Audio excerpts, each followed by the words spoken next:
All right, hello and welcome. This is the PC Perspective Podcast, episode 549. We're back.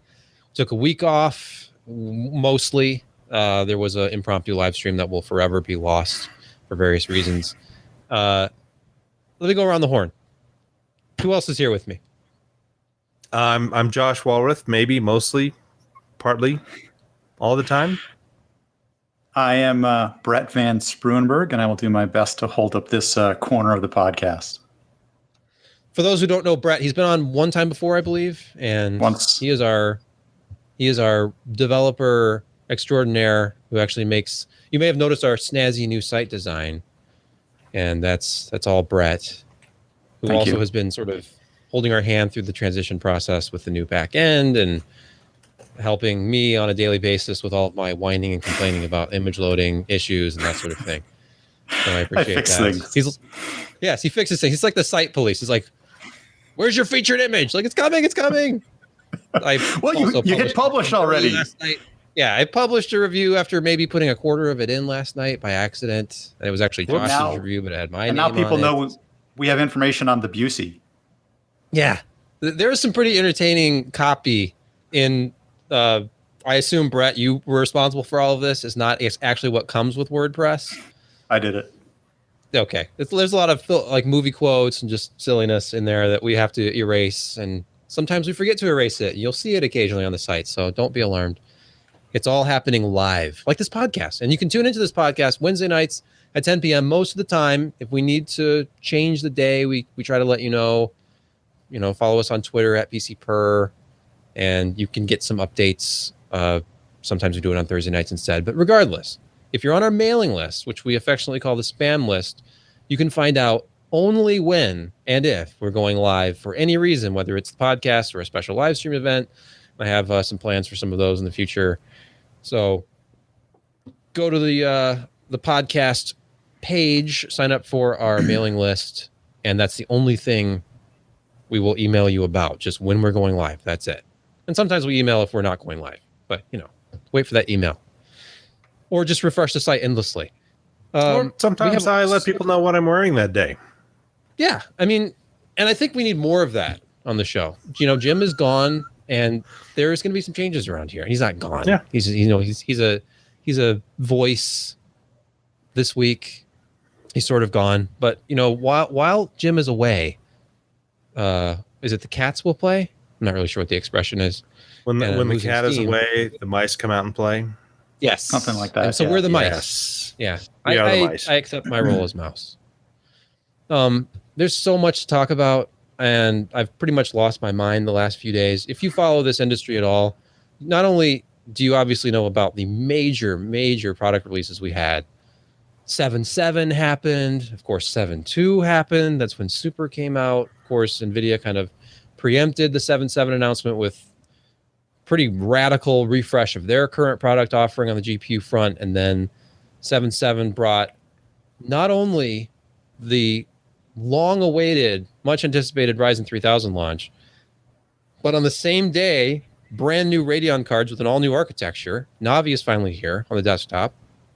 And a new X570, the new chipset, of course, accompanying the new processor. So new CPU architecture, new GPU architecture, all AMD motherboard chipset, a really big deal, and just not anywhere near enough time to talk about all of it on this show, to cover all of it on 7.7. We got GPU and CPU reviews up. No deep dives into architecture yet. That's still in progress, and there will be X570. What's that? Yeah, still cooking. Yeah, I mean, it's fine, Josh. Take your time. Judging by your most recent GPU review, it's going to be epic. I can't even imagine. 4,500 plus words. I stopped counting.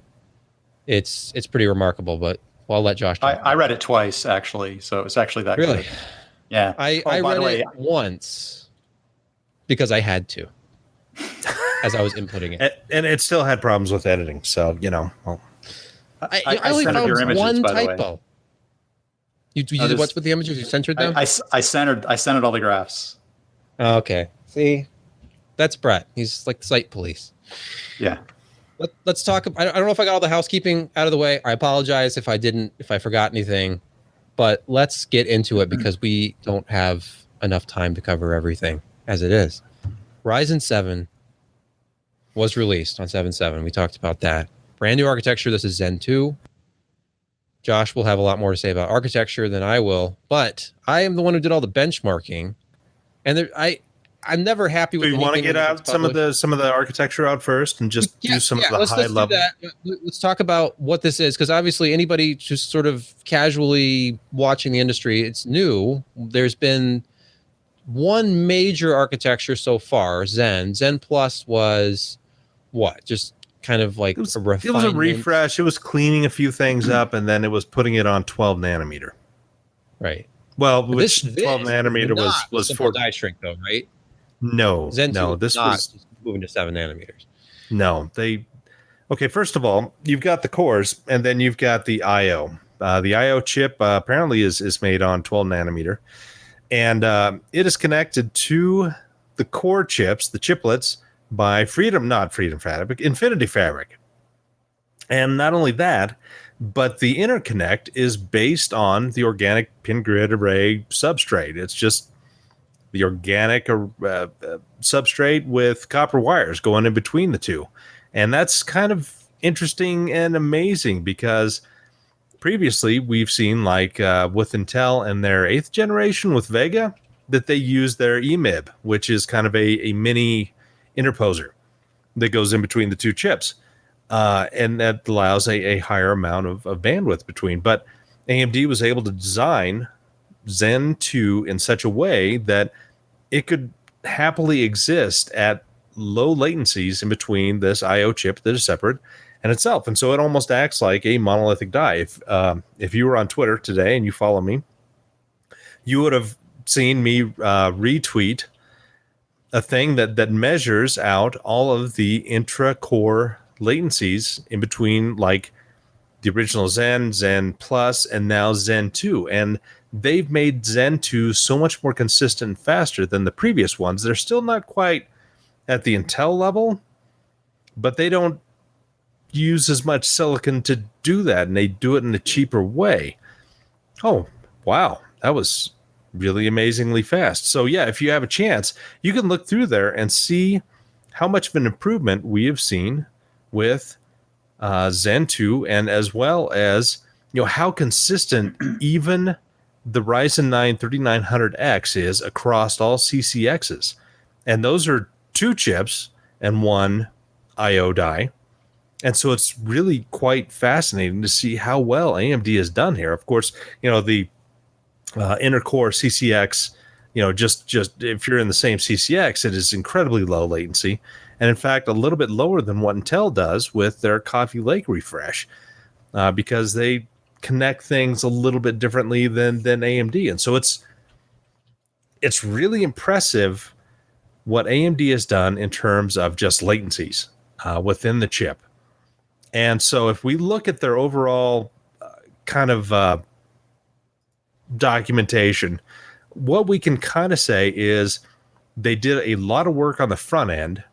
They addressed the caches. They decreased latency across the board, not only within the CCX, but also inter-CCX. CCX. C6 is ARM. But anyway, so they did a tremendous amount of work on the front end. They didn't do much in the integer side. I mean, they didn't add any AGUs. They didn't add any ALUs. But they did redo the floating point. So essentially, some floating point operations doubled in performance. I mean, they have more work done per clock, and it's 2 by 256 bit Fmax or 256 wide, and it supports now single op AVX 256, which it's not AVX 512, but who does that and who uses it? And AMD is improving their support of AVX with a higher performance part. So these are all 7 nanometer parts, the cores. The IO is 12 nanometer, we've found out. And yeah, they all use just copper traces in between the dies to connect each other, and they work really, really well. They don't have to have this higher end interposer, a silicon interposer that we've seen in Vega, we've seen in other Z-Links chips with their DSPs and not DSPs, but it's not ASICs. What is it? FPGAs. And so it's really fascinating to see how well this part actually works.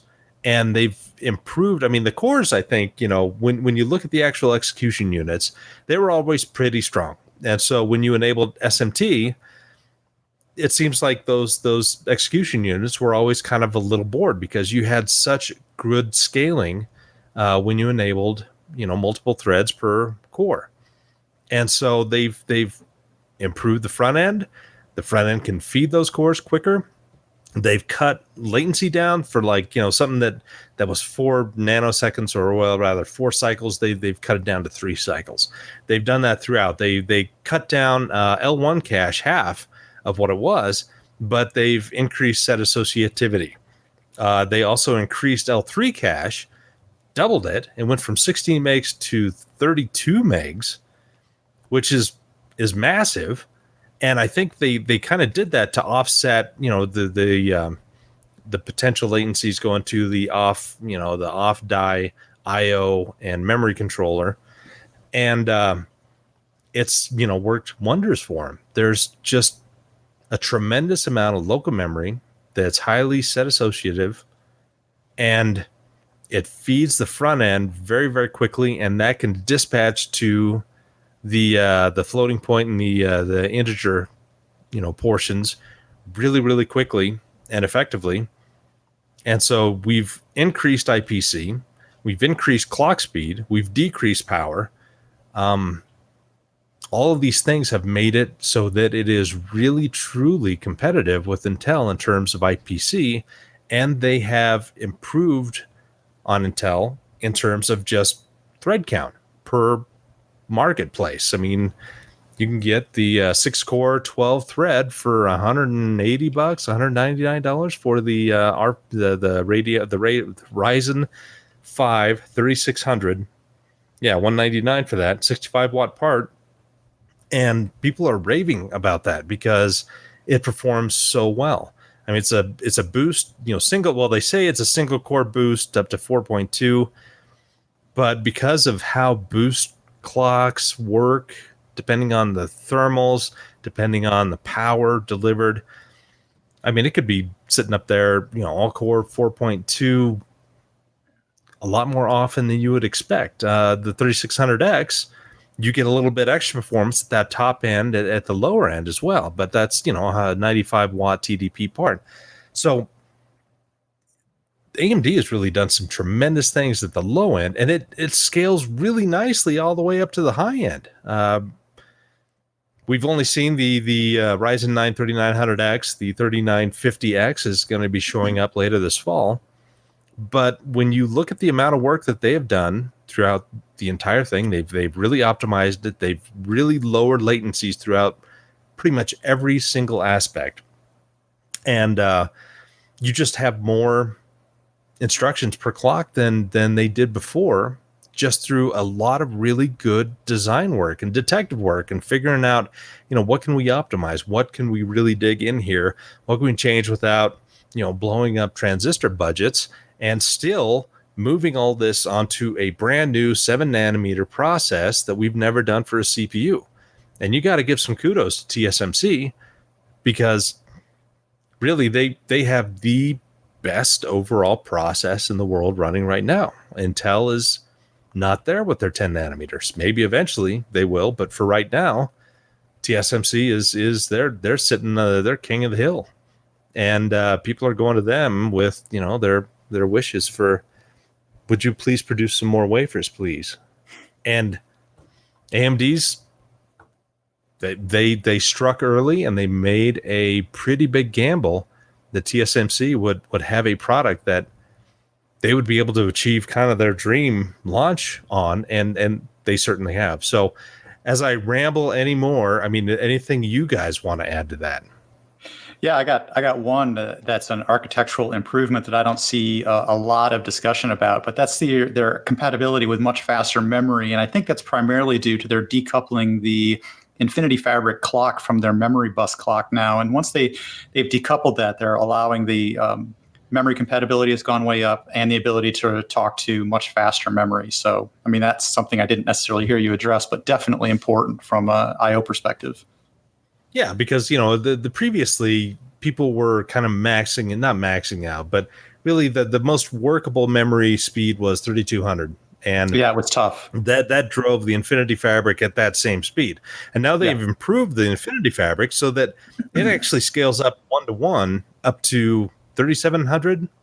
I think is what AMD was saying, and then when it gets above that, then it scales down the Infinity Fabric speed, and it goes to from a 1-to-1 to a 1:2 ratio. And so your Infinity Fabric speed goes down quite a bit when you use faster than 3700 megahertz memory, but that then allows you to scale that up to 4600, and somebody's overclocking like 5200 memory. But yeah, that's a really good point. They re-architected that to be a little bit more flexible and to allow a lot better performance from the official 2666 and 2933 speeds that were officially supported, and the unofficial 3200 and above.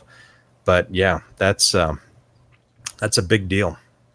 Yeah, it's architecturally interesting when they can decouple their memory, their instruction fetch, and their data fetching, and decouple their essentially their discussion, their clocks that talk to between the I/O and the CPUs, and they can decouple that from their memory bus. That's actually really it's all FIFO buffers and adds latency but that would mean that you would hit, probably at some point you'd hit the end of a buffer and you'd see stuttering or a pause, in that feeding, essentially. But as far as I know, no one's seen that yet. One other interesting thing that we haven't really explored yet is how knocking the 1CCX out of like say the 12 and giving you 6 cores, essentially how that would perform, removing part of the necessity of having to move instruction or a program instruction from one CCX to the other, how that might perform in games. I think that would be interesting. Josh, how much does just having so much cache affect things? Like massive amounts of cache, obviously, with all these processors. Having the data that you really need as close to the core as possible is going to improve your IPC. You're not waiting for it to go to main memory. You're not waiting it to go to I/O. I mean, you're prefetching stuff into main memory, and then your caches are somewhat intelligently. I mean, AMD said that their prefetch and their branch predict is kind of a very limited AI that will take a look at patterns and then prefetch a lot of the stuff that it needs. And when you've doubled the L3 cache, I mean, that is a ton of cache in there. I mean, especially if you look at it's 32, it's 128K of L1, and then each core is 512K of L2. So you've only got like a victim cache. I think your L3X is a victim cache where it stores part of all the other caches. So, the other CPUs can access that. And I'm probably screwing this up tremendously, but that still leaves like 27.5 megs of cache in the L3 that you can just prefetch and then write to later on. It's a huge amount. And I think in the way that... Don't you mean cache? Cache. It's gamer cache. I can't hear. I don't know why they call word. it gamer cache, but I mean, I guess in games you're probably going to be utilizing it most, other than as compared to like I'm typing in Word, it's not going to do a whole lot in L3 because it's only so many things Word can do. But yeah, no, it's having a tremendous amount of cache will really benefit performance because you don't have to make as many jumps to go get the data you need. And again, if you have intelligent prefetch, a lot of that stuff is just going to be there automatically. So it's big. Speaking of big, I don't know how much of the benchmarks we've shown on like the B-roll while we're talking, but if you look at the performance of these new processors, and we've done, I admit, like far less testing than I'd like. I would love to do every important or significant CPU benchmark, single multi-thread. More memory testing needs to be done. I'd like to do a breakdown of all the Geekbench testing so we can look at like the metrics there and actually how the memory latency and all of that stuff has improved with the new architecture. But just as a first high-level look at this, comparing it to recent offerings from Intel, we saw, as far as single core performance goes, kind of like a mix, dependent on the benchmark, and I didn't run that many, but Cinebench, it was very impressive. The 3900X was actually king of single threaded performance there in this group, and we're talking about an i9-9900K, 9700K, 8700K, 9600K, and an i5-8400 to give you an example of like a lower cost, more value 6-core CPU from Intel. But tremendous showing, especially in multi-threaded, of course, where at the top, their $500 processor, the 3900X, is giving you 12 cores, 24 threads. And even before we've seen anything from the 3950X, we're seeing a processor that for highly multi-threaded workloads is just going to dominate. And until Intel changes the price structure of HEDT or releases a desktop processor at around the price point of the 3900X with a similar core count, you know, there are certainly advantages to Intel still, as we saw with gaming benchmarks. AMD has definitely picked it up on IPC. Josh was talking about some of the improvements that have been made. If you're running games at a lower resolution on a high-end video card just to try to prove, you know, IPC merits of one CPU over another, then you can find an advantage for Intel still. And of course, if you run at higher resolutions, then you're really just, you're more GPU bound, so it's irrelevant. But the nice thing about this launch is if you're after that mix of gaming performance and just raw multi-threaded power, depending on what your workload is, these are the best yet. Obviously, it's like when Apple releases a new iPhone, it's our best iPhone ever. Every version of Ryzen has gotten better and better, and this is probably the biggest leap so far. If you look at some of these numbers, from the 2700X to the 3700X is huge. It's way bigger than the jump from the 1800X to the 2700X, and then the 3900X, of course, is just crushing it when it comes to multi-threaded because of the core count. And if I were to do like apples to apples, you'd have to bring in an Intel HEDT part, but the 12 core 24 thread part is $1199. So it's ridiculous. It's not I didn't even bother with any of that stuff, even though I have some higher end Intel stuff here, because I didn't have time. But really, this is $500 or less on all the charts. And for the absolute last word in gaming performance, it still looks like Intel is on top, at least with initial testing. I have not gone back on X570 yet with the latest firmware updates. I didn't have the absolute latest BIOS on X570 when I started testing. In fact, I had some issues with both of my X570 boards, significant issues with one, workable issues with the other, but still wasn't booting with overclocked memory. So I ended up falling back to an X570 board with its newest Ryzen 3000 compatible BIOS just to get my CPU testing done. So there's a lot yet to be seen. I haven't looked at PCI Express 4.0 yet, what kind of impact that might have.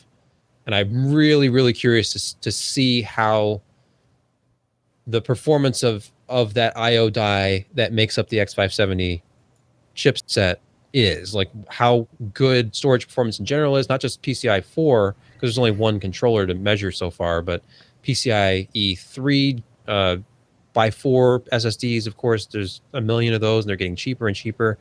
Are they finally on par with Intel when it comes to everything else? SATA performance, PCI Express, USB 3.1 performance, stuff that I've had my own issues with in the past. I don't know, Josh, if you run an X470 board, right? Or you have a Ryzen system at your house, right?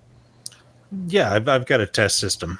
that's Ryzen based, and it's an X470, and it's it's highly compatible. It's speedy in every way. I've done some NVMe tests, and it's the results come out pretty much identical to the latest Intel stuff that supports it. And so, yeah, it's not in the old days where their SATA performance was sucky until they got a good SATA 6 controller, which Intel then kind of whiffed on for like 2 years, oddly enough. It's not like USB performance that for many years, I mean, your AMD platform was 20% slower in USB. All of these things are very much up to date, and they're competitive, and you cannot really find major differences between a lot of the IO stuff that we've been seeing, and now it's all seemingly CPU performance and memory performance. Intel still has a really excellent memory controller. AMD is getting right up there, and so it's the peripheral stuff that's all old news. It's not, and especially going forward with PCI 4.0. I mean, Intel doesn't even have one yet. This is like the old 890 FX chipsets, where AMD had really solid SATA 6G performance. They had 6 SATA 6G ports. Intel had none, and then Intel came out with a chipset and had 2 ports, and they're a little bit faster than AMD's, but you still had 6 with AMD. So it's, they've continued to evolve, and IO is just not an issue like it used to be. Didn't they threaten to go PCIe 5 and just 4 is old news now? Yes, they've announced that they're going to be accelerating their venture into PCIe 5.0. It'll probably be late 2020, 2021 if they're lucky. But they've got to have PCI 4.0. Anything to make some sort of good news. Yeah, I mean, they're going to throw. Don't you guys know shade. that PCI Express 5.0 is already completely irrelevant because they've announced PCI Express 6.0, which is twice I didn't know that, 5.0. Yeah, they announced it 1 month after 5.0. It's not fine, right? They just announced it. Like, why are you announcing this now after 1 month of PCI Express 5? 6 is coming. I don't know. They're muddying the waters to kind of try to steal a little bit of AMD's thunder because, AMD is 6+ months having PCIe 4.0 before Intel does. And not only that, but they've got PCIe 4.0 graphics card available today, and at least the Gigabyte PCIe 4.0 NVMe, it's available for sale today. And Corsair at the end of this month. And then I imagine other guys like My Digital SSD will be having one in August. Who's the Apple OWC? Yeah, MaxSales.com OWC. Yeah, they'll probably have one as well, because why not? May not work in Apple, but who cares? But yeah, I mean, it's just, these Phison controllers are inexpensive, and they are fast, and Samsung doesn't even have anything that they've leaked on the horizon. Phison. Is that the E16, right? Yes. E16. Yeah, and I mean, this is without Corsair's heatsink installed on it. But that's awesome that they have a product out already. It's not perfect. It runs hot. You got to have cooling on that thing, which is a blessing and a curse, because it does pull power. It is a little bit scary through an NVMe, because look at how fine those connections are. And they're super fine, Josh. Yeah, and so you don't want any kind of things jumping current wise with the power leads, but I think that they're going to be pretty safe. And again, Intel doesn't have a PCIe 4.0 SSD NVMe controller. Samsung hasn't announced theirs yet. It's Phison and Silicon Image. Theirs is expected to be January 2020. Phison's going to be. They have been talking about it since we saw roadmap stuff from them. I know I was looking at a non-tech report earlier this year. They've been talking about that since 2017. So I don't know what the issue is with SM on that, getting it out, but they're working on it, and by next year there'll be more. I'd like to see what Intel. This is the fun, like, to me, Intel, which has been at the forefront of cheap SSDs, like cheap QLC SSDs. We've talked about these. It's been our picks of the week for like a month now. The 660p 1 terabyte for like $99. But would Intel develop a PCIe Gen 4 SSD controller, knowing that it would primarily or exclusively be used on AMD platforms when they have no PCIe Gen 4 and they've only announced Gen 5 on the roadmap? It's like Intel's going to sit this one out. We're going to have a bunch of Gen 3 stuff from Intel, and then we have Phison, and then Silicon Motion is working on one, and whoever else we see come out with a controller. But yeah, SSD landscape a little bit different. I think Intel will have one, obviously, out when they have a PCIe 4.0 chipset and CPU. Right. But I don't think that Intel corporate is holding back the SSD controller guys and saying, no, this is bad, because no, they want to sell controllers.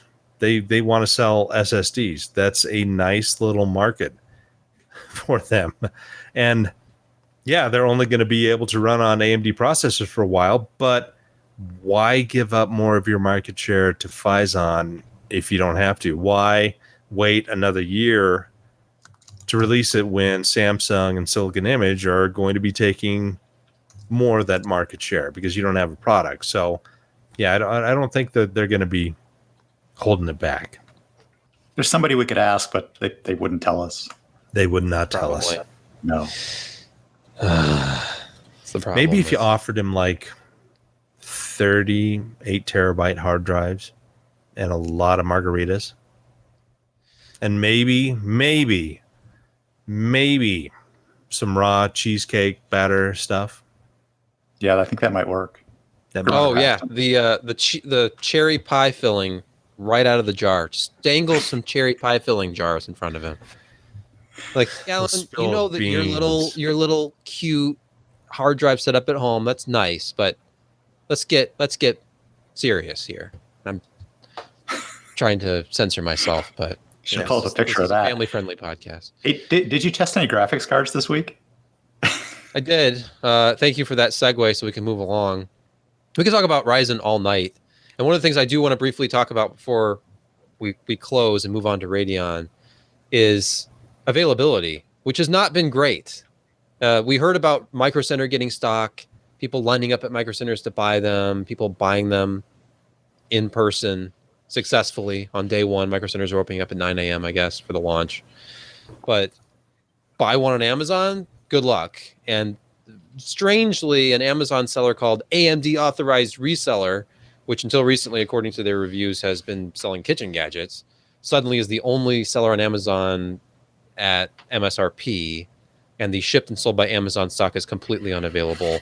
Newegg, it was funny, sent out an email, which of course, Newegg was paid by AMD to have advertising for AMD. There's a whole page spread. They sent out the email blast. You go to it's like AMD, and it has all of their copy about it, all the nice PR. You go to the site, and it's just out of stock. All the bundles were out of stock. Everything was out of stock, except for the 2600. I think the Ryzen 5 2600 was available, but that's it. And that's the only one I've seen. 2600 or the 3600?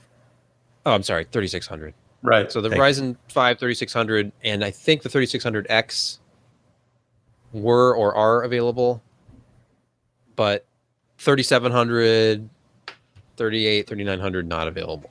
Not even in a bundle. So that's crazy. That's too bad. But you know what? However,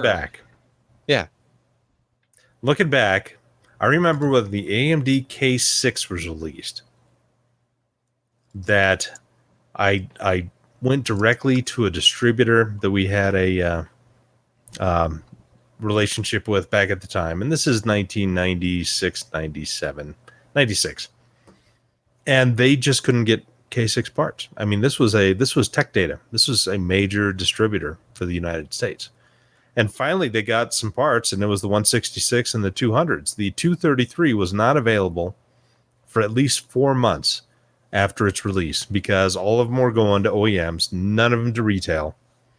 And so it's odd to look and see and look at this and think, wow, they were available shortly on for a very limited amount of people on day one. And on day 4, we're complaining about it, but probably by next week, they're going to be more stock trickling in. And it's not going to be 4 months of wait time. But yeah, things moved a lot slower back in 1996. But I don't want to trickle, Josh. I want it now. I want full availability. You want now. all now. All of them. But that was the same. At that time, that was when Intel would stockpile for 6 months before releasing. I mean, literally, they'd be producing chips, stockpile them in a warehouse for 6 months, and then they'd have the launch, and you could have it instantly. But they had such a lead at that time that you could do that, and we're no longer at that stage because it is so competitive. You can't stockpile product for 6 months if you can release it now. Yeah. Plus, they had to meet 7.7. How often was 7.7 going to happen in 2019, Josh? Think about it. In 2019, probably only a couple of times. We're only going to have a July 7. Twice. Yeah. Rare. Yeah, it's rare to have 7.7 more than once in a year, except for like leap year. Something like that. Yeah. Let's move on. Some other stuff was released. I have one right here. This is the Radeon RX 3700 XT in unique packaging that I've never seen before. The likes You of lie. this. I mean, okay. Let's look at the other thing. We'll talk about this too. But if you compare packaging, it's possibly some similarities. If you've ever seen anybody unbox one of the more recent GeForce cards, and you have this nice box that lifts up, and inside it's foam lined, so the GPU is fully protected. It's not in a bag, which does differ from NVIDIA because they still have it wrapped in plastic inside. But you pull it out of the hard foam, and there it is. This is the XT with the reference cooler, which has been getting some grief online. I think in person, though, like I was talking about this the other night. Did you drop that already? See, and everybody makes that joke. It's either it was dropped or it was melted. But yeah, in person, this has a little bit more of kind of like that automotive inspired look. It's like almost like a Fender kind of thing going on. I don't know. I don't hate it. It adds flair. Yes. And if you're a fan of outlets like Gamers Nexus, Steve over there, he was talking today about how to modify to get some better temps. And this super cool design, this is a blower cooler, and people don't like blower coolers from the comments and some of the anger out there. But, blower coolers, as AMD was explaining to us in the room, talking to press about their decision, if this is just their design, and we're going to see third-party coolers, we're going to see all of like the Strix versions, we're going to see Twin Frozer, whatever, out there, and I'm sure Gigabyte will have a WindForce version. We're going to see all the same stuff we always see with GPUs once the third-party cards are in hand. But for a reference design, AMD always does this. It's a with the exception of Radeon 7. That was the axial fans, but this makes sense for, say you ship this to Dell and it's going to be in Alienware computers. Those chassis are designed basically for a blower. So especially if you're ordering one with multi-GPU, it makes sense for system integrators. It doesn't necessarily make sense for enthusiasts, but it's comparing the two. Actually, the design is different between the XT and the plain 5700. This is your like traditional AMD cooler of the last generation or so. It's got like ventilation on the IO backplate. It has nothing on the back except for like these screw holes to do like the mounts that companies like Alienware use. No backplate. Pretty much just a generic OEM card. The XT, on the other hand, has a little bit nicer, cooler design, has a vent on the back, if you can see that. So it's taking in more air, and it does a really good job of keeping things under control, even though you can, of course, do better. I think Steve at Gamers Nexus was like an 8C better with his modification of removing the thermal pad and modifying the actual installation by just adding some very inexpensive washers to make it all go together with thermal paste instead of a thermal pad. But both of these are pretty much locked at about 48 dB using the default fan curves. So if you bypass those fan curves and start doing any kind of overclocking, or you just want a cooler card to try to sustain higher boost clocks, it is going to get loud. This will definitely go over 50 dB immediately. So, but regardless of that, I mean, that's the design. That's basically irrelevant once third-party cards come out, whether or not you prefer AMD's vanilla version. The GPU itself, Navi, is so much more impressive than I was expecting, because we had been warned, basically, Navi's going to be introduced with a mid-range product. And I'm thinking, okay, this is going to be like 50, not 50, but like from 480 to 580, and then we had the 590, which is kind of like an overclocked 580. I'm like, oh, mid-range, like $200, $249 range. And when the pricing was announced initially, it was $449 for the 5700 XT, and it was going to be $379, I believe, for the 5700. I think it was $399. Okay, and or was it three? It was one of the other. I don't remember. I think it was $399 initially. Again. Yeah, I thought it was a $50 difference, and then another $50 to the 50-year.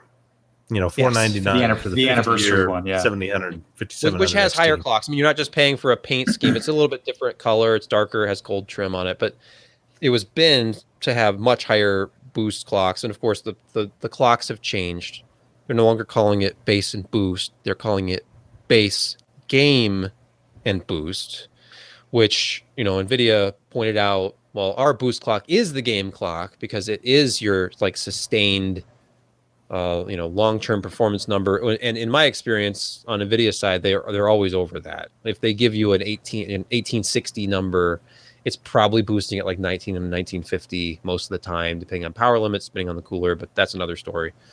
These cards are targeting that game clock number, and getting above that is like workloads, like bursty, quick. Sebastian, What? Sebastian? Yes. Take a deep breath and let your internet connection catch up to you, because you're clipping badly. Is your wife streaming something? Is your kid watching Dora the Explorer? Do we hear backpack echoing in the background? That era has passed for her. Oh, you mean for my son? Okay, I'm not. Oh yeah. Let's pause. Good one, though. Let's pause Good the one. podcast for a moment while I change microphones and see if that makes a difference at all. Someone's singing Baby Shark, and sweet. I'm impressed that you know that. Baby Shark, do, Baby Shark. Don't start. No. You can't stop it once that starts. You can't stop. It won't be stopped. Grandma Shark, do. How about we talk about the disappointment in that the clocks are so locked on the 5700? Boo. Bad. Boo. Yeah. It's because they don't want you cheaping your way into an XT. And let's theorize on how much CU room is left at the top for the 5900 series. Let's project. How many compute units? I don't know, because it's plenty. It's kind of interesting. Well, we have yet to know how well it scales beyond what we see right now. Yeah, and because it's not going to be clocks. GTN did not scale worth a damn after a certain point, no matter what you threw at it. Well, they're so afraid of scaling, they lock the clocks on the 5700. So what were we talking about? 5700, 5700 XT. We're talking about Ryzen. Baby Shark. We weren't talking about Ryzen anymore. Brett. Don't get us off track. We've already been on this podcast for an hour now. Let's get back into overall performance. Scaling. Talk a little bit about the 5700. What do they add? What do they subtract? Stupid clocks. Because we already talked about the physical. You mean like topology, like the actual architecture? We're not going to get in depth on RDNA here. You can check the site for... No. I was just going to say, just in between the two actual products we have, yes, core counts, performance, that's it. Well, one of the interesting things about this is if you actually look at the spec table, you'll see that compared to, say, a Vega 64 this has a much lower CU count. This is only 40 for the XT and 36 for the 5700 non-XT, which gives you, far fewer streaming processors. So we're talking 2560 for the XT and only 2304 for the 5700. And when I looked at that coupled with the clocks, which though higher, I mean, we saw higher clocks with Radeon 7, and still we're only getting, the good performance increases over the Radeon, or, the existing Vega 64, but not massive, not the kind of sort of class-leading performance that some might have hoped for from their first 7-nanometer GPU. A $699 price point, but that's another matter. Looking at Navi and being warned ahead of time this was going to be a mid-range part, when the pricing was announced, I was thinking, like, that's too high. This isn't really mid-range. The same argument that I've been hearing since January when we published the RTX 2060 review, and that was a $349 card at launch for the cheapest cards, and I was hearing that's not mid-range. So that's somewhere in between mid-range and high-end, and mid-range is considered kind of that $200 to $300 area. And if this was going to be $449, they were talking RTX 2070 level performance, my initial thinking was twofold. One, it's too expensive, because so what if NVIDIA has raised the bar as far as GPU pricing is concerned in 2018 and 2019? AMD has always competed on like value per dollar, like price performance. So why are we matching the expensive, like high-end RTX 2080 pricing with Radeon 7? Why are we introducing Navi to the public at $449, just shy of the $500 you can get stock like 2070 for, when there's no hardware ray tracing, whether you care about that or not? That's something that is how NVIDIA justified the additional cost compared to the Pascal generation with the 1080, which was a fantastic card for gaming, and it's still a great card, even a couple of years down the road. It's just $499 for that sort of flagship gaming card with the 1080 Ti, and the Titan, of course, is like the aspirational products. And then this comes out at like 1080 Ti pricing for the 2080 Radeon 7. Anyway, we could talk about pricing, but it's worth mentioning because two things happened. Super was announced and released, and we'll talk about that. But then AMD comes out and lowers pricing before launch. So we actually launched. The XT launches at $399 instead of $449, and the non-XT launches at $349, and that matches the 2060, the vanilla 2060, as your card option. So the performance is something that I was extremely interested in, but I didn't have high expectations. I'm thinking this is a brand new product. We haven't seen Navi on desktop yet, and the CU count is just not high enough for this to compete. Maybe there's going to be certain benchmarks where AMD can compete with NVIDIA, and that's how they were using Strange Brigade, which is not, the gold benchmark. It's picking something that's very AMD friendly for this benchmark against 2070 on stage, and I was very pessimistic about this. Then I actually get the cards on the test bench, install the drivers, and start running benchmarks. Performance is extremely impressive, and what's amazing to me is that even the vanilla 5700 in, I think, all but one test is beating Vega 64. And it's a factory overclock Vega 64 that I used in the testing. It's an AMD Strix, it's an ASUS ROG Strix overclocked Vega 64, and it's still beating it in almost every test. And then the 5700 XT is just thumping it in every test. So these are very, very powerful parts that even with the lower CU count, even with what seems on paper like a disadvantage, if you were talking about the same architecture, anybody who doubted this was all new architecture and not just some minor micro-architectural changes with RDNA from GCN, this is very, very different, and the performance reflects that. And we're seeing 2060 super level performance from the 5700, and we're seeing 27 from like 2070 level performance from the XT as promised, and even coming close to the 2070 super at times, depending on the game. We're looking, if you're watching the video, Far Cry 5 is a game where the 5700 XT came close to the 2070 super card, the new NVIDIA card. So, which is really very close to a 2080. And this is a $400 card. So it's wonderful to see that these come out with that level of performance. And this is like pre-release drivers. And if we learned anything from Radeon 7, it was that performance on these cards is only going to improve as the drivers mature.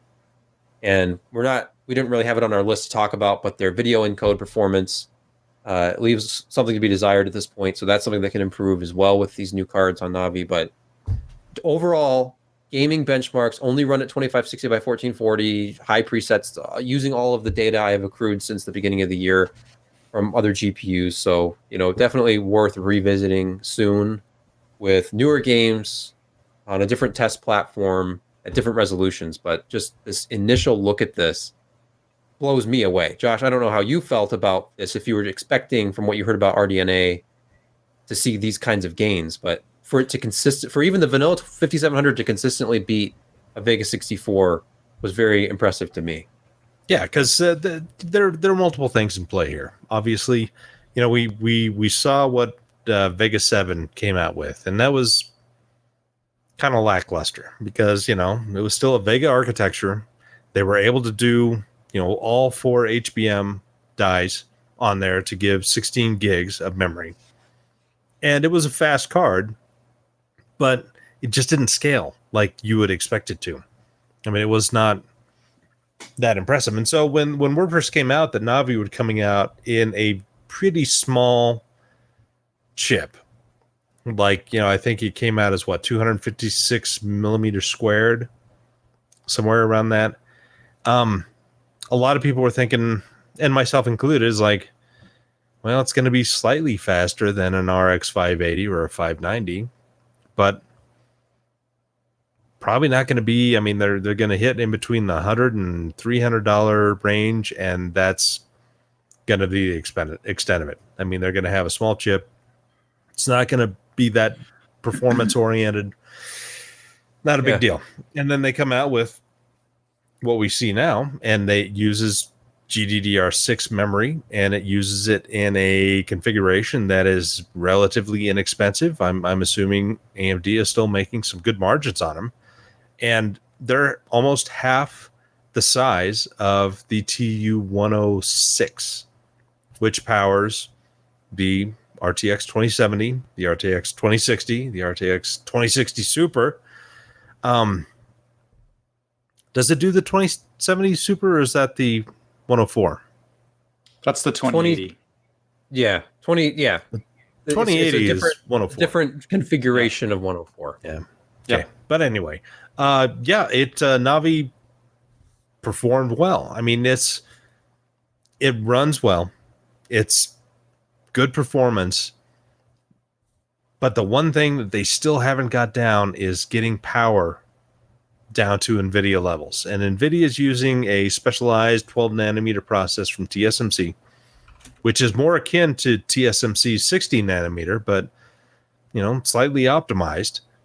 But NVIDIA is still achieving better power with a larger die than what AMD is able to do with Navi, with a much smaller die on a smaller process. And so it's, they've made massive improvements from the RX 580, from the Vega 56 and 64, and the Vega 7. All of those things, I mean, it's so much better, but it's still not anywhere close to what NVIDIA is able to do with their products. And so it's really interesting to see. I mean, they're taking it one step at a time, sweet Jesus. And they're improving performance. They've improved power. They've got die size down to incredibly small as compared to the competition, and they perform very, very well. But I've heard that a 7 nanometer wafer is about 70% more expensive than the competing 12, 16 nanometer wafers from TSMC. And so when you start taking a look at things, AMD, they've still got margin, but they're not, kind of world beating because, just the cost of the wafers themselves, the manufacturing is so much more expensive than the older products. So, it's, that they're getting some good experience. I like that they're utilizing GDDR6 instead of HBM because HBM is really expensive and it gets things more complex than PCB traces out to memory that gives you 90% of the performance for half the cost. So I was impressed where AMD came from, but they still have work to go. And but when you only have a die that is as small as that, you've got a lot of places to go from there, and you've got a lot of experience with the 7 nanometer process. And next year, they're going to have a 7 nanometer plus from TSMC that will be applied to Zen 3 and probably the next generation of graphics from AMD. But this is a big jump for them. They've done a lot of really good things, not to take anything away, because this is a huge jump from the RX series of both Polaris and Vega. So kudos to AMD. I mean, they're fighting, they're competing. They still don't have the budget NVIDIA does with GPUs, but they're achieving 80 to 90% of that performance with a lot of grit, a lot of spit, a lot of tenacity, and being able to order enough 7 nanometer wafers. This clearly isn't the last of the this design, this 5000 series. As I was saying before, there's plenty of room, and especially in the compute units and the size of the die, for them to get bigger on this. So the advantage is clearly the ball's in their court on this, and I think they're going to be able to reasonably, you can see some of the numbers they're going to be able to scale again in compute units, die size, and they're going to be able to, I'm projecting to say they're going to be able to compete reasonably well with some of the higher end cards. I think they've got plenty of room, just to reinforce what you were saying. I'm looking forward to just eliminate Polaris entirely and some configuration of this on a smaller scale, fewer CUs, and just fill out the product stack with all new architecture. Because as good as the performance was with 36 and 40 CUs, beating out a Vega 64, I mean, it makes Vega 56 it makes it irrelevant at its price point if they could come out with a $279 to $300 card with performance just below a 5700. And I was going to make a joke about the memory, like, because obviously they moved to GDDR6 with this 256-bit GDDR6. And GDDR6 is not slow. Like, if you looked at actual throughput of the very first, like when we went to the Fury X, we're in that territory now. 448 gigabytes a second of memory bandwidth is a lot at 14 gigabit per second, which is the same speed that NVIDIA uses, except for the 2080 Super, which is coming, which is going to be 15.5. But the memory interface with the Vega 56 and 64 is 2048-bit. And memory data rate was so much slower if you're looking at it like under 2 gigabit per second, but at a much, much, much higher data or memory, much wider interface. So it's kind of like the thing that, and I'm sorry to interrupt, but it's fine. Let's hit this while we still can. Is if you go back to that graphic that Jim had pulled up, look at the transistor count. Vega 12.5 billion transistors, Navi 10.3 billion. Yeah. They've made it so much more efficient. They've done really, really good architectural things with Navi that they obviously, weren't able to do with Vega. And I mean, that all goes down to the core. I mean, essentially they've kind of doubled the size of the core, improved how the data is handled, improved caches, improved latencies, how they do warps, all of that stuff. I mean, it went under the microscope and they really hammered out what it truly is, a next generation architecture. and they've done very, very well. So I mean, it performs great considering it's 1.5, almost 2 billion, no more than 2 billion transistors less than the Vega. But do those 2 billion transistors count? No, it doesn't count the HBM. So crazy stuff, man.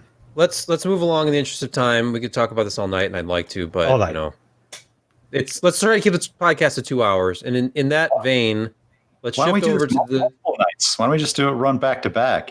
Just to start doing 2 nights in a row. That's not healthy, Pat. Don't talk like that. Okay. The RTX Super is upon us. The Super cards, which were sprung on an unsuspecting public on July 2nd. Of course, they've been teasing this since, I don't know, early May or late May at some point.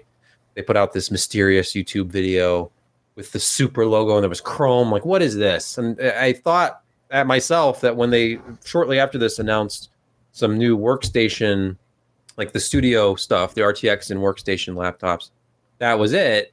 Silly me, of course. They refreshed pretty much their entire GPU lineup, at least on the high end. So yes, we have like the fallback from RTX with the non-RT equipped GTX 1660 Ti, 1660, 1650 cards. That's for like your low end, low mid range. But for upper mid range and high end, it was just RTX 2060, which came out at CES, and the 2070, 2080 we saw at the end of last year. And of course, the 2080 Ti, which sits at this lofty $1,000 to $1,200 Titan-esque perch at the top of the product stack.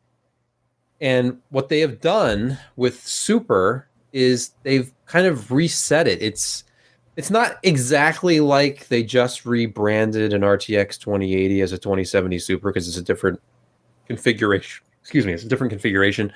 They can show you that the CUDA core counts are different, that it's not the same GPU. It's based on the same GPU, but it's a different configuration. So, regardless, the TLDR is the 2070 Super is a little slower than a 2080 at the same price. It's going to be $499 it's going to be the 2070 Super replaces the 2070 at $499, but it's close to the performance of a 2080, which is $699.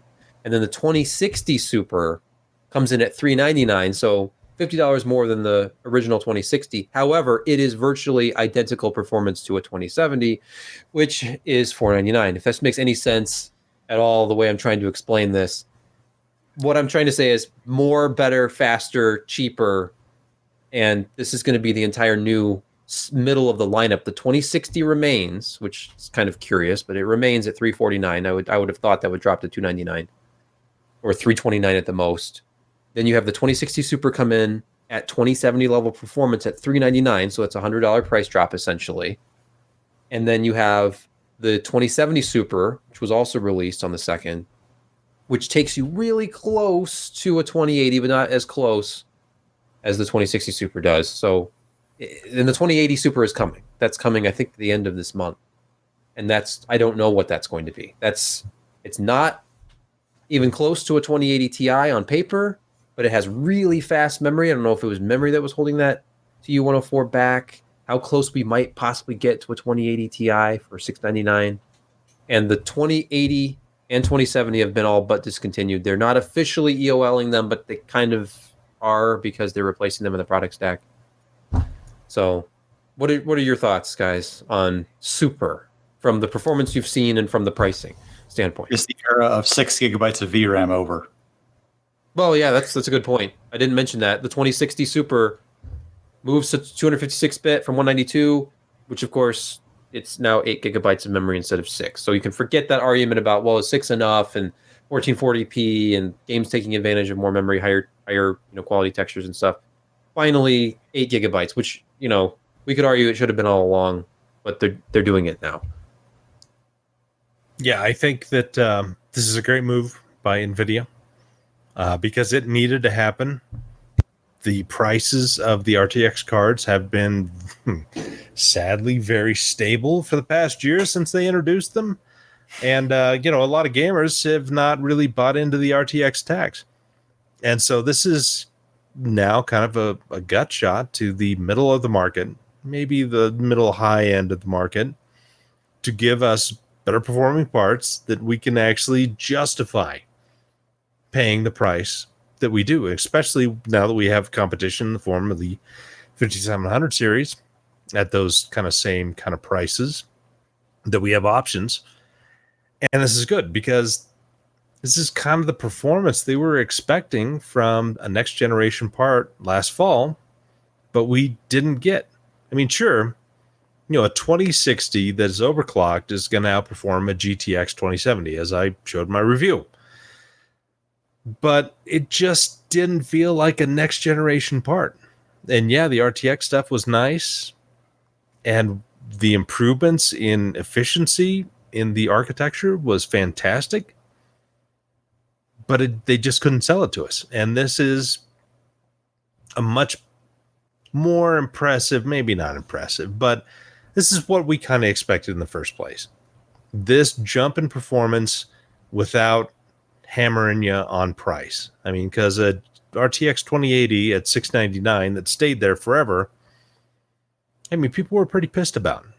And the 2070 had, enough CUs cut, or whatever you want, RTX cores cut, that they were not happy at $499. And then the GTX, the RTX 2060 had 6 gigs of memory. I mean, these were all big negatives. And the used market stepped in. What's that? The used market stepped in with reasonably priced 1080 Ti's, for instance. Exactly. And so a lot of people, I mean, they were not buying the RTX cards. It just was not attractive at all for most users. And, sure, some people did. And, now came the Super, and they finally gave you better performance for a better price. And not only that, but we get Quake 2 RTX for free if you had Quake 2, which is awesome. It doesn't make it into a 2019 game, but it sure looks a whole lot better than 1998 Quake 2, 1997, whenever the hell that was released. Yeah. But yeah, it's this market section needed a change to get people excited, and this is finally something that will. Are you excited, Josh? Can you see the look on my face? Well, I mean, I see the gleam in your eye, but I'm not sure if that's for video cards or something else. Excited. If I pulled down $25,000 a month, I'd be really excited. Sadly, that is not my middle class dream, though. I guess that would. But think of the taxes that you're not paying because you don't make that much, and then you're happy. Thank the Lord that I am not sponsoring infrastructure as much as I am. The more you make, the more you pay, and that's just the way it is. So make as little as possible and pay as few taxes as possible. I don't want to cut this short, but I'm going to. And we saw basically at the beginning we said what the performance was. It's basically 2060 Super equals 2070 approximately, and 2070 Super is a little behind 2080. And we will see what the 2080 Super holds in store. But Josh, you recently got your hands on RTX for the first time, played around with it. The 2060 RTX card, the ASUS Strix. The Strix RTX 2060 6G. This is overclocked. And not only is it overclocked, but it's heavily overclocked. It's like a boost clock of 1860. And that's being conservative. Because at stock everything, that thing was going up to 2 gigahertz, 210. And then, once things started heating up, it would drop down to like 1940. I mean, it was overclocked. And not only that, but I didn't expect RTX cards to outperform, when clocked at this point, to outperform a GTX 1070. And not only that, a GTX 1070 Gaming Z from MSI which went to 2 gigahertz pretty regularly. I mean, it kind of cleaned the floor with this card, the Gaming Z, which was a fast 1070. And so I didn't expect. Just tell the difference. Is that what you're saying? You're just using it and you're playing along, and you could say, "Wow, this is better." Yes, I mean it was. The minimums in most of the applications that I ran were a lot higher than this, and so you had smoother gameplay, and you had at least 10 to 15% performance increase at average frame rates than this in most applications.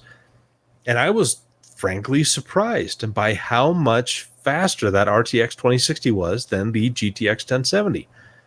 And throughout the benchmarks that I used, it was consistently faster in average and minimum.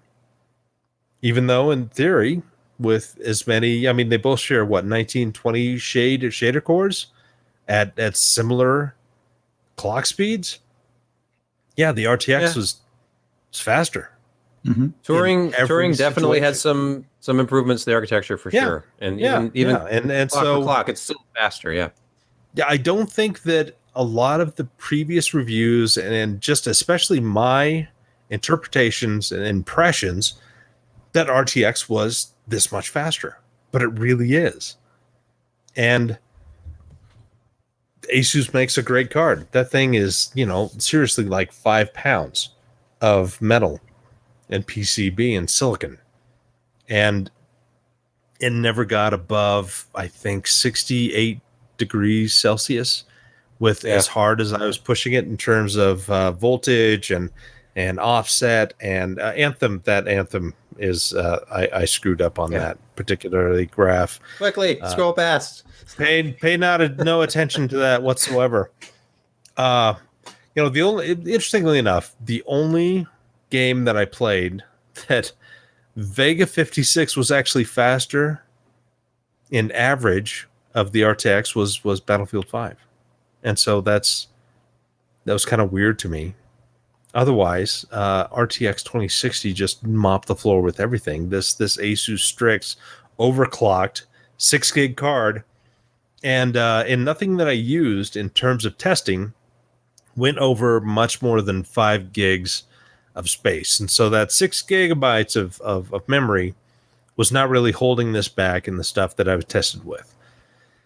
And finally, if you have never, it's been years since you played Quake 2, and if you own a copy, you owe it to yourself to try out this RTX version and give it a go. And if you get an RTX card, you get the first 3 levels free from NVIDIA. And, you can buy, for like $5 on sale, Quake 2, and get the free upgrade to the full RTX. It's a lot of fun. It's like shareware again. The first 3 levels are free, but you've got to pay $4.99 to unlock the full game. Exactly. Right. But, the lighting effects and reflections and materials and some of that stuff is so fantastic in Quake 2 RTX. It's hard to describe, especially, you play the regular one, go through there, get bored and whatever, and then you play this one and it's so much more dynamic. I mean, lighting makes a huge difference. And so the bottom line on this ASUS Strix is it's too expensive, even under rebate, which I think is about $389 to $379. Okay, no, I think it's more like $399 to $389 after all the specials with the supers. That it's not particularly worth it. But if we ever see it go down to $379, then we've got a pretty good solution because it's overbuilt, it's faster than stock, much faster in stock. It's probably about as fast as an RTX 2070 in many ways. Huge cooler, never gets hot. You got all the RGBs that you could ever want. Oh, it has RGB? All right, sold. Yeah, I know. So, you got to really pay attention to the sales on this one. It could be a great pickup. It could be a good buy. But it's hard to be able to say that, hey, this is better than a 2060 Super reference. because No, that yeah, 2060 exactly. Super is really a high performing card. And I will add that you were talking about pricing. Like, how do you think these board partners feel when Super, they're probably briefed on Super and it's like, oh, okay, this is great because all the cards we have out there in the retail and e-tail channels are now going to be irrelevant and there's going to be huge price drops. I don't know if they're being compensated at all for any of these price drops, but we haven't really seen the big cuts yet. Not yet. And Which again, they're going to have to happen. Either these get discontinued and fall and just disappear, or like you said, 379. That's kind of like the baseline. I would like to see this at like, the 2060. It's just weird because that card is staying in their product stack. So if a stock 2060 is 349, then an overbuilt overclock card like this probably is going to be closer to 400. But with Super outperforming it, it makes no sense. Yeah, exactly. It's put these board partners in a really tough spot with pricing these things. We don't know the contracts in between these guys, and we don't know a lot of the nuance and details of what they do. But I don't think NVIDIA is out and screwing their partners. I mean, there's going to be some breaks that NVIDIA gives and says, we're getting past this area, and this was something that we'd planned on. And when we had heard about Navi, probably back in January, February, they made plans and they worked with their partners and they worked on, taking a look at demand and what they're able to supply. And they're going to make decisions to do that because the last thing NVIDIA really wants to do is alienate their partners because those are the people who actually sell the boards. All right, moving quickly along, let's cover some news topics really fast.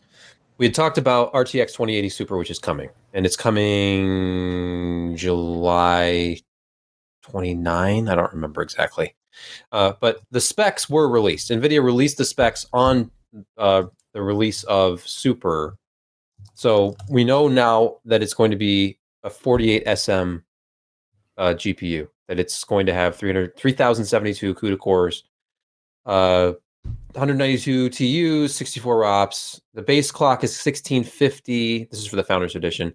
Boost clock 1815. The memory clock is the highest they've ever had. It's 15.5 gigabits per second, so it's 1751 megahertz out of the box. 8 gigabytes of GDDR6, so same as a 2080. Still 256-bit. Memory bandwidth goes up because the memory data rate is higher, so we're at 496.1 gigabytes per second. And this is a 13.6 billion transistor count. This is TU104, 250 watt TDP, that's board power. Just a supercharged 2080 that we will have to wait and see how close possibly to the performance of a 2080 Ti it might get. Their chart shows it as faster than Titan XP, and they had talked about 2070 Super as being faster than a 1080 Ti. And by the way, I'll add just quickly that 1080 Ti is the most glaring admission from recent PC Perspective GPU reviews, and that will be corrected. 1080 Ti will be tested on all the latest games as we go forward, so we can get a picture of where 2060 and 2060 Super are in relation to that card, where 2080 Super is. Because 1080, I mean, if you bought a 1080 Ti a year or two ago, that thing was going to last you for like 3 years as just a top performing card. It's a fantastic card even today. And it's the one card where on any of NVIDIA's charts, when they finally opened up RTX to all the Pascal GPUs, where you could viably do real-time ray tracing on a Pascal card if you had a 1080 Ti, at least if you're running lower resolutions like 1080p. But this is interesting because for $699, because that's the announced price, 2080 Super is giving you significantly better performance than a 2080, which just disappears. So the 2080 will be gone. 2080 Super will take its place at the same price, better performance. So whether or not you had, reservations about the pricing of 2080 when it came out, and obviously, as Josh alluded to, that's been a huge sticking point. It's like that took over the conversation, not how much faster touring is and how great the RTX cards are from a performance standpoint, but these are too expensive. And if you compare them directly to Pascal, it was so much more expensive because $699 in the Pascal era bought you a 1080 Ti. So it's great to see, at least theoretically, much higher performance. We don't have cards in hand. We're waiting on those. I'm sure by the end of the month I'll have one. But are either of you excited about the prospect of 2080 Super? Do you still think $699 is too expensive for a graphics card for a desktop user? It gets you within real striking distance of the 1080, or I'm sorry, the 2080, since you just said it. The 2080 Ti, I see leaked specs are putting it within 10%, 5%, Really? perhaps, of 2080 Ti performance, theoretically.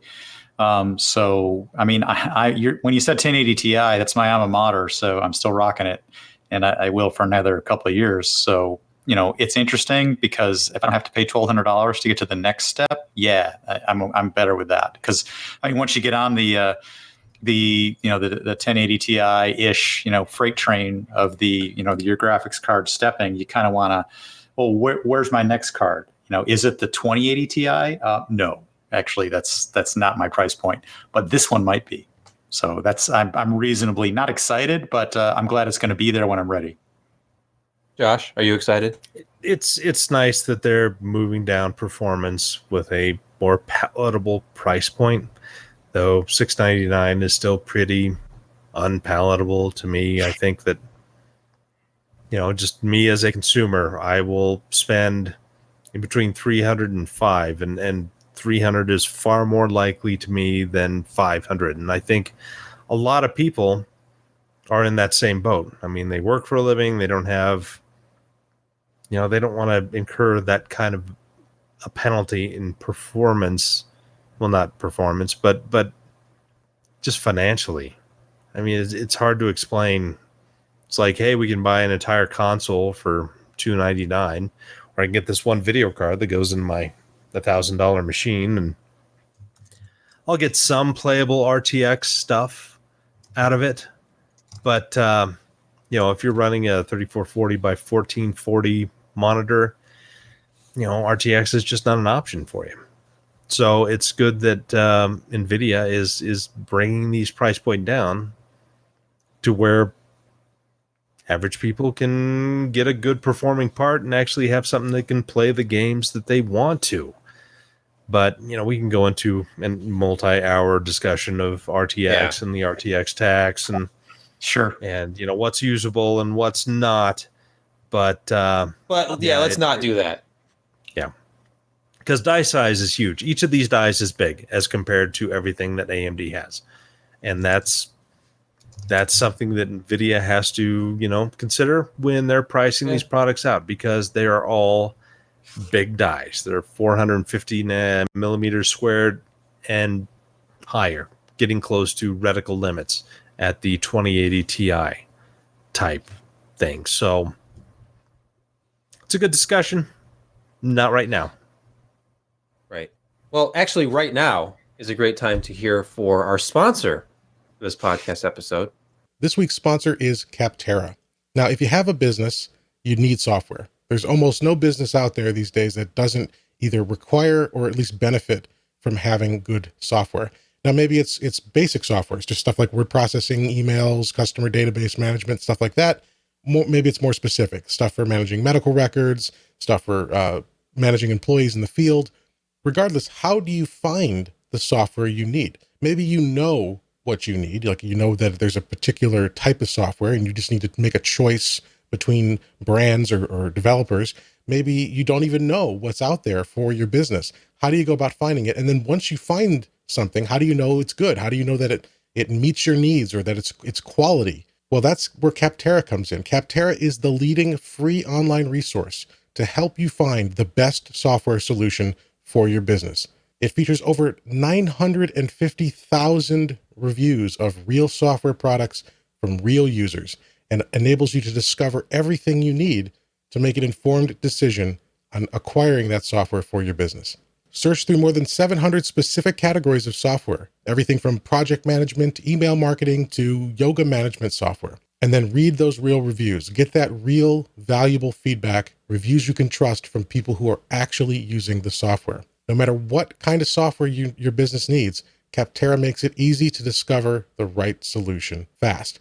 Now, here's how you use it. It's 100% free. Just go to capterra.com/PCPer. That's CAPTERRA.com/PCPer. And you can start browsing right away. There's no sign up. There's no credit card. There's no payment. It's 100% free for you to use. Start browsing through the categories, search for a specific type of software. Either way, you're going to find tons of options with easy to read entries for each software product. It tells you, is it what the licensing type is like, what the price is like, what version they're up to, so you can tell, is this an application or a solution that's well maintained? And then you can read those real reviews, get that valuable feedback. So if you have any type of business and you're looking for software, if it's a new business or an existing business, you can find the software you need. You can find new software solutions that'll help improve your business and keep your employees and your customers happy. Join the millions of people who use Capterra each month to find the right tools for their business. That's capterra.com/PCPer, CAPTERRA.com/PCPer. And again, it's 100% free. There's no sign up. There's no barrier at all. Head over to capterra.com/PCPer, start searching, find the software that's going to make your business run better. Capterra, software selection simplified. And we thank Capterra for their support of the PC Perspective podcast. Okay, moving back into the news. PBO, Precision Boost Overdrive.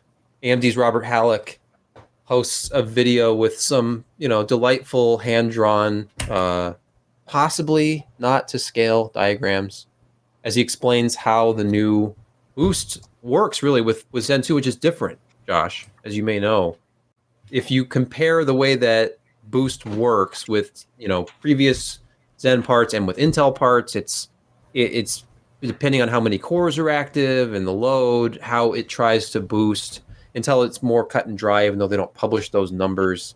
You can go look them up on like Wikichip or something, and it's like for the 9900K, it's 5 gigahertz for 2 cores, and it drops down to I think 4.7 gigahertz or 4.6 gigahertz on all cores, unless you're overclocking, unless you have like a multi-core enhancement enabled on your motherboard. But Halleck was talking about the fact that this really does try to push as much frequency as it can to as many cores as it can, based on some different conditions, like the current limit from your VRMs and SoC power and stuff. So it's interesting.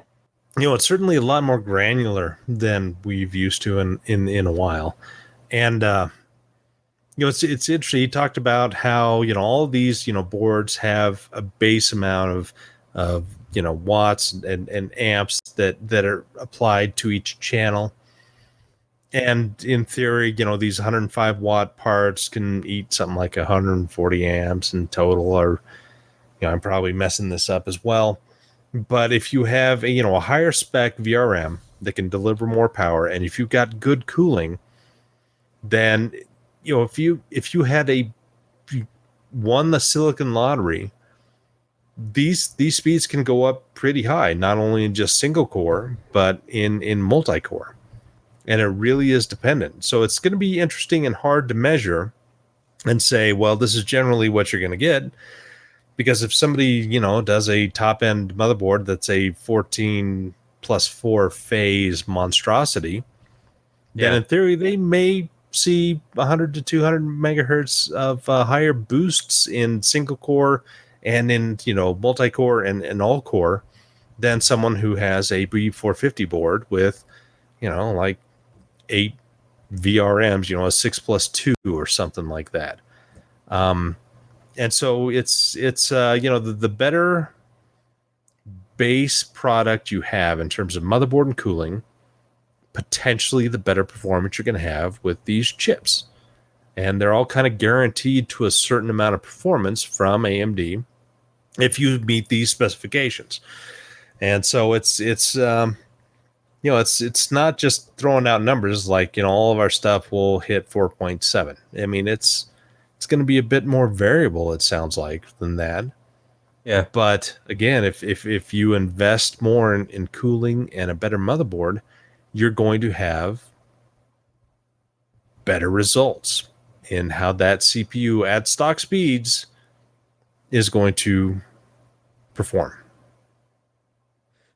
Tim wrote this article up for us, and he mentioned that Mr. Halleck was teasing us that on X570 PBO, user configurable, you can, in the one example, get a 200 megahertz boost, allowing a processor out of the box rated to boost at 4.55 gigahertz precision boost 2 XFR2, able to boost to 4.75 gigahertz with precision boost overdrive activated, and various contingencies that are involved in actually making that happen. But like you said, throw some great cooling on there, have a board with beefy VRM, and it could be very interesting. It's not going to be what Intel's i9-9900KS, the Kentucky Shrout processor when it comes out, which is guaranteed 5 gigahertz on all cores, and we don't know pricing on that bad boy, what that will be. But to get that high on parts like the 3900X with 12 cores, 24 threads is pretty impressive. I don't remember if it was on Twitter or if it was in the Discord. I think somebody the other night was talking about what are the possibilities of maybe one of the chiplets, because there's two, obviously, CPU chiplets on the 3900X and then the 3950X coming out. Maybe one of those might be able to hit higher clocks than the other, so we might need to be taking a look at individual cores, and some of them might be boosting higher than others, but it's going to be interesting to look at, to use the Ryzen Master software and see how high you can get some of these processors to clock. But it obviously, really, really high clocks out of these is great. It's just adding more to the argument for AMD here, where currently Intel has the clock speed advantage, but clock for clock, they're very close in IPC, depending on the application. But let's move on to, well, we could talk about X570 at length. I mean, the news story here is that ASRock was the first to officially launch boards. These boards are all out at this point. All the big four, ASUS, MSI, Gigabyte, ASRock, they all have boards out there, and along with some others. And just we talked about this at around Computex time. Just the massive selection of X570 out of the gate, and there had been all these rumors about X570, and I had to hold my tongue because we had people in our public Discord talking about how they'd heard the rumors about how these boards might be like $700-800 coming out, and sure, there are those $699 like Halo boards that every one of these companies has, but there are $160 boards too. There are $200 boards. They're really not any more expensive than X470 was. A little bit. I mean, I think when it first launched, I was looking at like 169 as like the entry level X470. Yeah. When I was looking at like an ASRock board or an MSI board, but I guess you got a good point there. Stuff has come down, and of course there are the lower end chipsets in the 400 family, like B450 and stuff. So I mean, we're going to see more 500 series stuff, I would assume. Maybe it just seems more expensive because the high end is truly high. Oh, but does that speak to how high the performance is, what the expectations were for this Ryzen 3000 launch, that whereas before it was, well, we have to release kind of on the budget side because this is AMD and they're not really competing with Intel, and you have absolutely had Intel boards at $500, $600, $700 before, but to come out with motherboards at launch, like the godlike board at $699. I know that ASUS has a $699 board. I think they all do. But doesn't that speak to the confidence in the platform? Like, somebody's going to want to buy a 3950X for $749 when it launches and go out and buy just a massively overbuilt $600 or $700 motherboard to put it in. And it's that really high, like Intel HEDT level of like enthusiast part. But dude, I don't have an answer for that because it just seems a little ludicrous for me. I can see with a launch like this having a $399 motherboard that has everything but the kitchen sink, and they, like MSI, they have stinking OLED on the board that does messages to you. Oh, trust me, I know. I mean, I've been reading MSI messages for 2 nights. It's going to be some, it's going to be some extra cash to not only have an OLED on there, but to have controllers that will give you messages and firmware, software, that will do that. It just seems like it's a little over the top. I don't know, but maybe we will see some actual performance differences, better overclocking ability with these 699 parts. I don't know yet. We don't have enough information. We don't have enough reviews. But it's an interesting. It is an interesting move by AMD, who typically has had really the max about $250 to $300 for their motherboards, unless you're talking workstation type stuff with Epic. But what's their cost reduction move though? I mean, is it PC remove PCIe 4 and then you're practically you're 470? I don't know. I think it's VRMs, extras. Yeah, that's a good point. That's a good point. AC, wireless on a lot of stuff, because the 570 chipset on your 169 part is the same 570 chipset on the 699. There's no difference. It's all the crap that they throw on the board, whether it's we've got 20 Nichicon gold rated capacitors for your audio. Oh, let's talk. We've got water cooling on the VRMs. We've got a 14+4 VRM. We've got I mean, it's just you could just nickel and dime people to death with the stuff that you've got on there, versus just a basic stock with two NVMe ports and 12+2 and a reasonable audio solution and a Gig-E Intel controller on there. Yeah, I don't know. Remove that full cover heatsink, the one that goes over the NVMe ports. Yeah.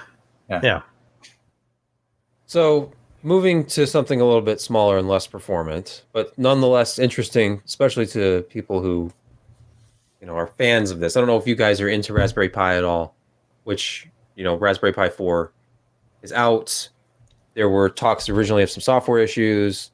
Now, the most recent reports are actually that there's problems with the USB-C implementation on it, which is sad. I don't know if that can be fixed. It's power. It's power, though. And weirdly enough, It actually, where they discovered it was they were plugging the MacBook Pro USB-C cord into it, and they discovered that didn't work.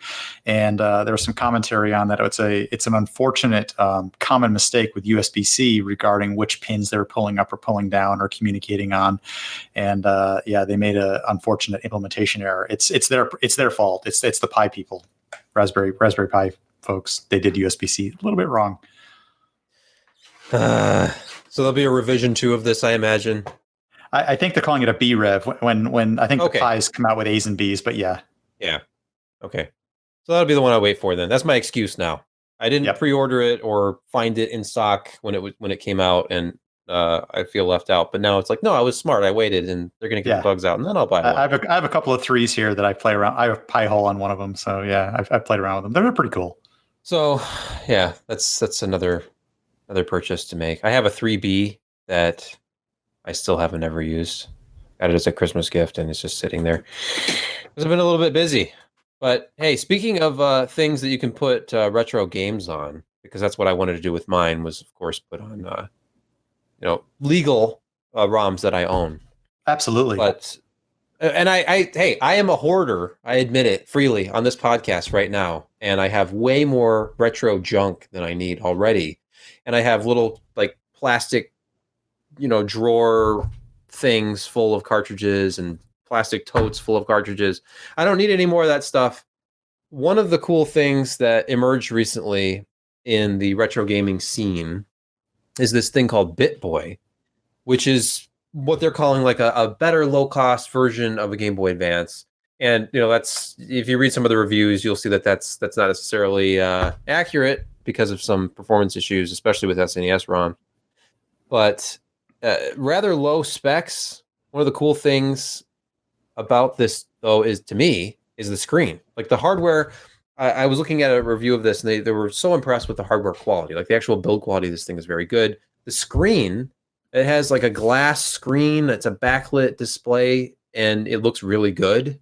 That's my big hang up about going back to old handheld game systems. I've got a Game Boy Advance and my old Game Boy Color that I bought many years ago. and trying to play those things, making sure you have enough light on the screen is kind of annoying. And I don't have one of those like golden Game Boy Advance SPs, like the second generation version with a really good backlight. And I stupidly sold my Game Boy Micro, which was still new in the box, for like $100 a year or two ago, and they're selling for like hundreds of dollars, even in used condition now. But this is interesting. I imported a light from Japan, a backlight from Japan once, and I took it all apart and added a backlight, to an original GBA. I never did quite get all the dust out of it, though. It was never quite the same after that, but it was lit. That's the key to me. I don't want to ever go back to non-backlit exactly handheld game systems. That's why my my PlayStation Vita Go is my go-to like custom firmware toy. But once again, only for things that I legally own. But I probably have 2 or 3 copies of. The more cool thing is this will run MAME, so you can do MAME ROMs. Interesting. Yeah. Oh, it's legal, for ones that you own from, old ROMs that you actually really own. I wouldn't suggest that you do anything that would be, Your untoward. PC is taunting me in the chat by telling me that he has a micro. I had a micro. It was a nice black one. It was still new in the box. It was one of those things where when they were on Amazon for like $90, whatever, I'll order one of these. I took it out of the package. I put in I think it was like Final Fantasy VI or something. And I'm like, this looks really clear. It's really, really high quality screen. It's very small. And then I was into playing like PlayStation 1 games on my custom firmware PSP at the time, so I didn't really care. And then I got my Vita and I didn't care, and I sold it, and it's one of the biggest regrets of my entire life. That's probably not true, but actually it is true. Not gonna lie. All right, what is next on the list here as we try to get through this? Oh, I'm kicking myself because I don't have one near me to grab, but I don't have a first gen Sound Blaster. I have 2. Oops. I think we lost him. Yeah, but he's frozen in a great position, though. Yeah. Are you frozen, Josh, or are you just sitting still? Uh-oh. Uh-oh. We lost both of them? Yeah. Is the stream still up? Can't tell. I'm still talking to you. Yeah, your signal didn't skip a beat. Yeah, it must be my fault then.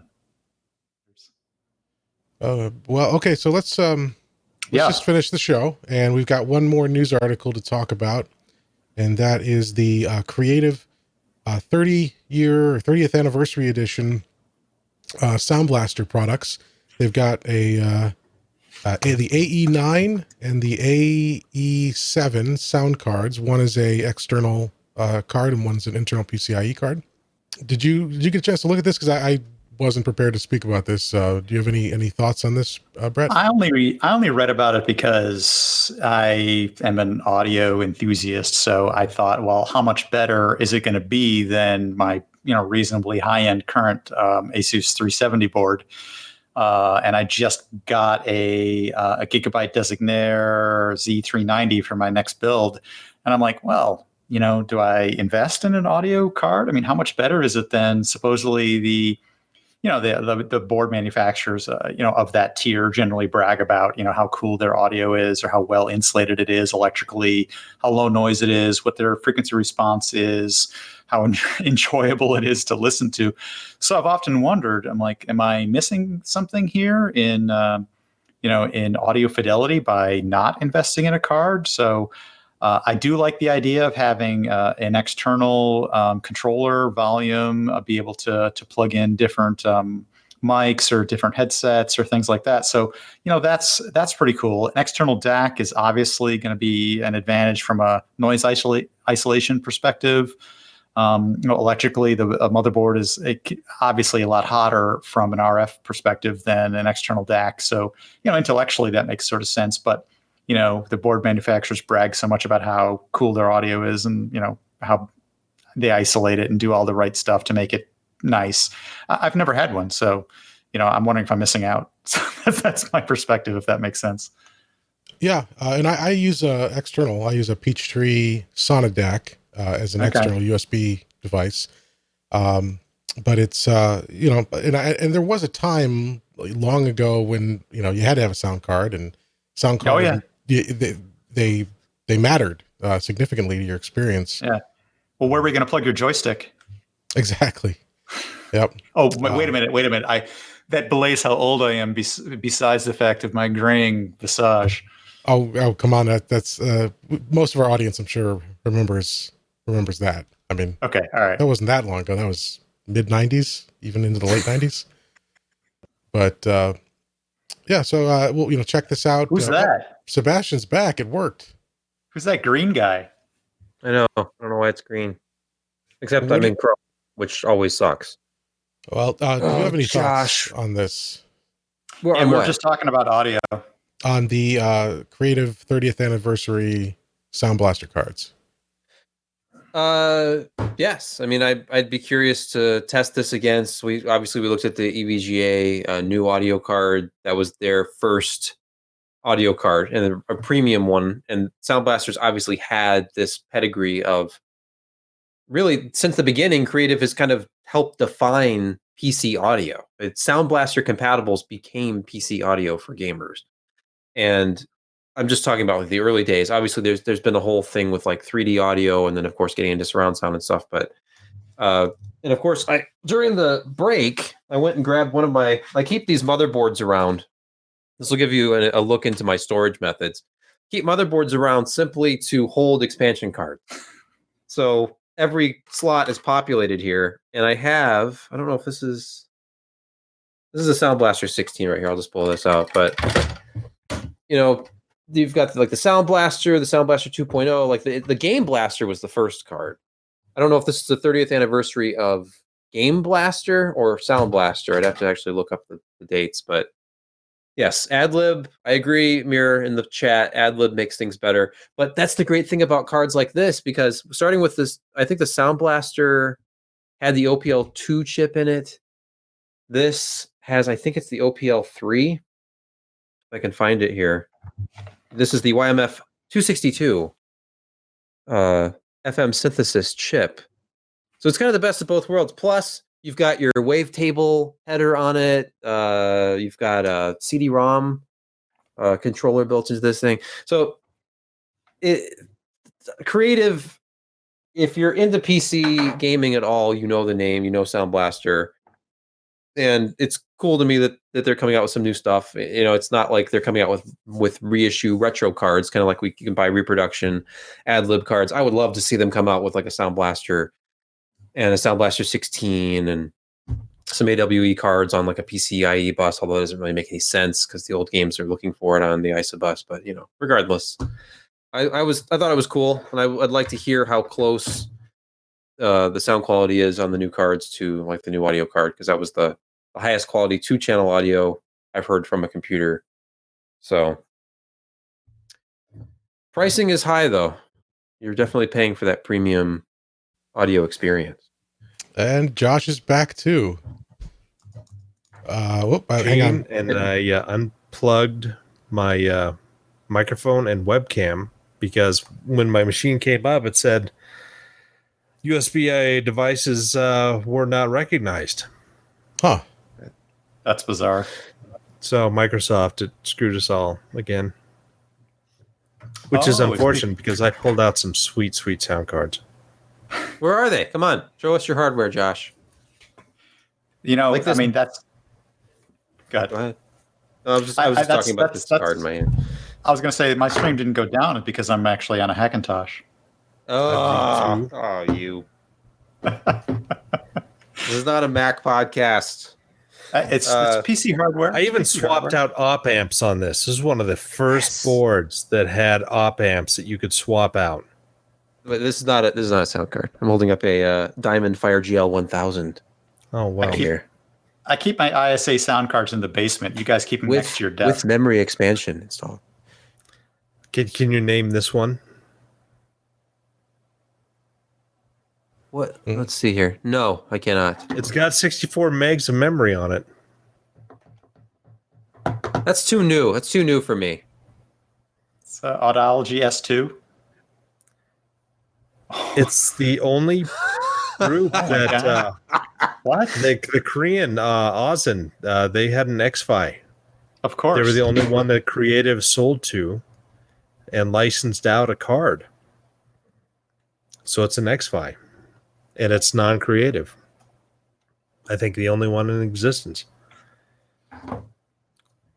Fun times. That particular card is the only one in existence? Well, no. That's the only product line. Oh, yeah, well, I've got a 3D Rage 2 DVD here. It says DVD hardware decode built in. Dude, I've got Ensoniq PCI sitting behind me, as well as an AW32, but I have to actually dig into plastic containers to get those. Yeah. I'm disappointed. That only had a single ISA bus. So, I mean, I don't know. It's kind of lame. Anyway. But anyway, hey, welcome back.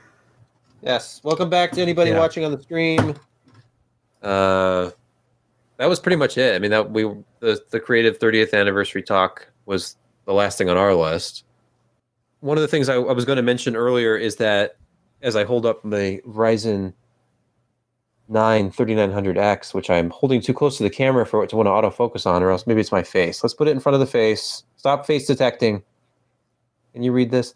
3900X, which is mysterious and difficult to obtain.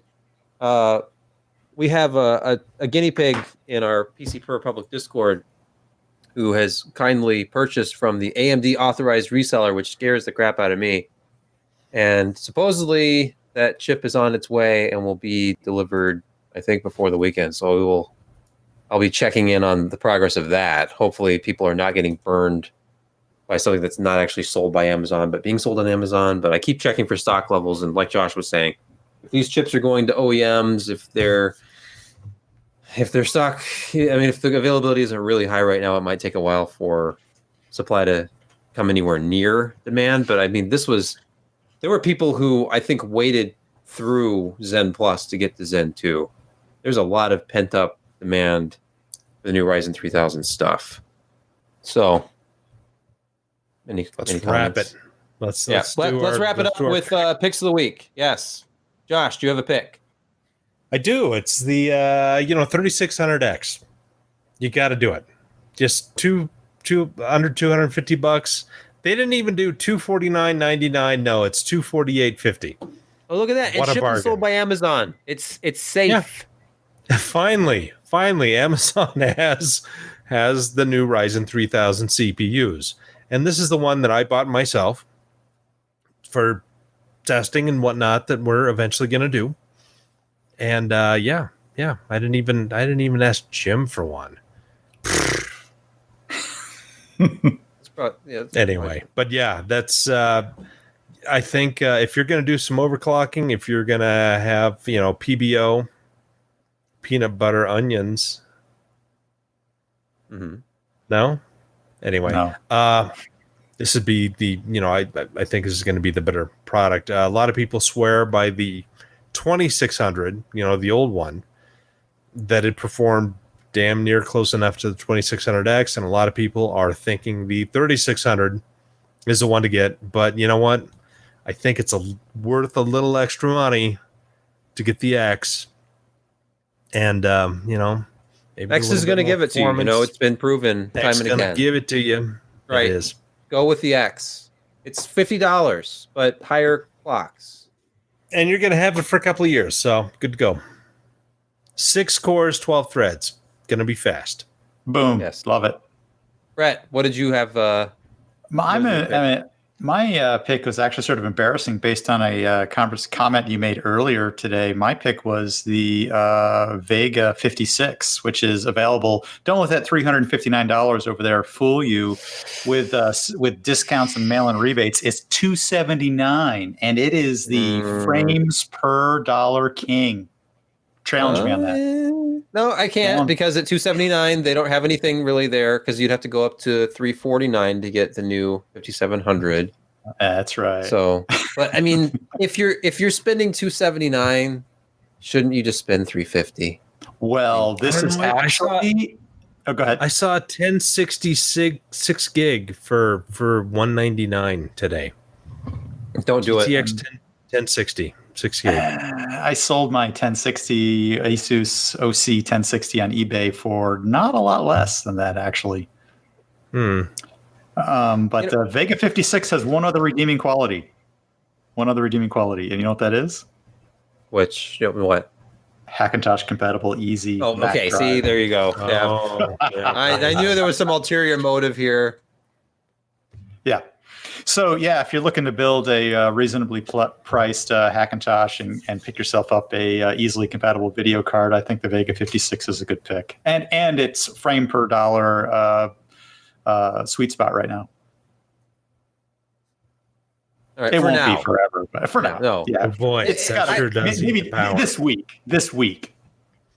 You know, it's All right. funny. I just had an article up that had the Vega 56 in there compared to multiple current products that you can buy. And I suggest you go to maybe PCPro.com check and that read out. it if you have not. oh well, Yeah, you know, yes, I might want to read that. Josh is returned. He's back. Return of the Josh I. 4 years absent from GPU reviews for some reason, but he's back, and I will be feeding him more GPUs and demanding that he review them this year. So get used to it, Josh. Wait, I read it twice. Yes. So nice you have to read it twice. Oh, I have a totally irrelevant pick because I couldn't think of any computer hardware at the moment because I'm only surrounded by it all the time.